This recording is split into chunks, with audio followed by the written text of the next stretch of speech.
मृतांच्या कुटुंबियांना 5 लाखांच्या मदतीची घोषणा करण्यात आली आहे। जिल्हाधिकारी जितेंद्र डुडी यांनी ही माहिती दिलेली आहे। पुण्याचे जिल्हाधिकारी जितेंद्र डुडी यांनी माहिती दिलेली आहे। मृतांच्या कुटुंबियांना 5 लाखांची मदत दिली जाणार आहे, तर सर्व जखमींवर शासकीय खर्चातून उपचार सुद्धा केले जाणार आहेत। जिल्हाधिकारी जितेंद्र डुडी सर आहेत। सर, घटना दुर्दैवी आहे, तुम्ही आदेश दिले होते या ठिकाणी पर्यटकांनी या भागामध्ये येऊ नये, त्याचं पालन झालं नाही म्हणून ही दुर्घटना घडली, असं सगळं होतंय। काय नेमकी परिस्थिती आहे आता सध्या, कसं मदत कार्य? 3:15 वाजता घटना घडली होती। 3:30 वाजता आमच्याकडे निरोप आला। इमिडिएटली आमची सर्व प्रशासनाची टीम या ठिकाणी पोहोचलेली। त्याचा रिस्पॉन्स टाईम खूप फास्ट होता आणि म्हणून आम्ही 38 लोकांना वाचू शकलो। कारण पाणीमध्ये एकदा लोक गेले तर रिस्पॉन्स टाईम जर फास्ट नसेल तर हा संख्या जास्त वाढली असते, पण रिस्पॉन्स टाईम चांगले असल्यामुळे आम्ही 38 लोकांना आतापर्यंत वाचू शकलेलो आहोत। 2 लोकांची अनफॉर्च्युनेटली मृत्यू झालेली आहे, 2 लोकांचा सध्या शोध चालू आहे।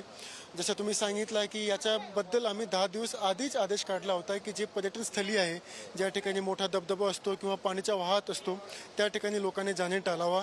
त्याची अंमलबजावणीकरिता आम्ही प्रत्येक ठिकाणी बोर्ड पण लावलेले होते। या ठिकाणी पण तुम्ही बघितलं असेल की आमचा बोर्ड होता आणि 2 कॉन्स्टेबलसुद्धा या ठिकाणी उपस्थित होते।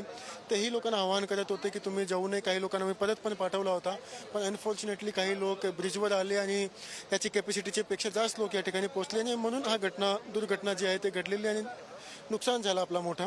शासनाच्या वतीने आम्ही शासनाने घोषणा केली की ज्या लोकांची मृत्यू झालेली आहे त्या लोकांना आपण 5 लाख रुपयाची मदत करत आहोत आणि जे इलाज खाली आहे त्या सर्वांचा इलाज शासनाच्या द्वारे केला जाईल। जेव्हापर्यंत आम्हाला 100% वाटत नाही आहे की सर्व लोकांना आपण बाहेर काढलेलो आहोत, तेव्हापर्यंत रेस्क्यू ऑपरेशन कंटिन्यू राहणार आहोत।